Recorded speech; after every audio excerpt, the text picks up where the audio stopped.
Welcome back to Summarize Science. Today, we're talking about a hunt for a ghost particle and the cosmic graveyard where scientists went looking for it. The particle is called the axion, a hypothetical particle that's a top candidate for solving the mystery of dark matter. The theory goes that if axions exist, they could be created inside the incredibly hot, dense cores of white dwarf stars.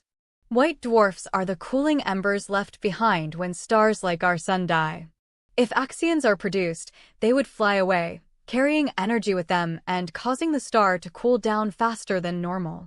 Excitingly, some previous studies of white dwarfs hinted that this was actually happening, suggesting we were on the verge of discovering the axion. To get a definitive answer, researchers behind this new paper turned to the Hubble Space Telescope. They pointed it at a massive, ancient star cluster called 47 Tucanae, which is packed with thousands of white dwarfs. Because all these stars are at the same distance and are roughly the same age, it's a perfect laboratory for this kind of test. The team then built a suite of computer simulations to model how these white dwarfs should cool over billions of years. Some models included the extra cooling effect from axions with different possible interaction strengths, while one baseline model had no axions at all. The crucial next step was to compare these models to the real data from Hubble.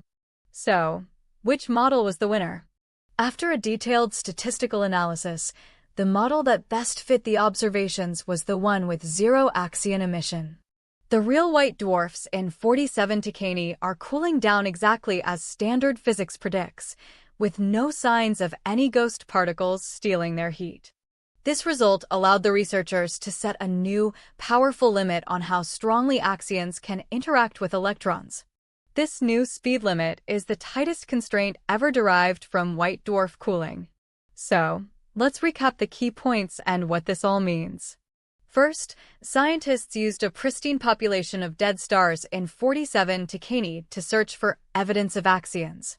Second, their meticulous observations showed that these stars are not cooling down any faster than expected. And third, this allowed them to calculate a new upper limit for the axion's interaction strength, a limit so strong that it rules out the range of values suggested by those previous hints. While this doesn't kill the idea of axions entirely, it's a major step forward. It tells physicists that if axions do exist, they must have different properties than what was previously suspected. This is a fantastic example of how astronomy can be used to probe the fundamental laws of particle physics, narrowing the search for one of the universe's greatest mysteries. Thanks for watching.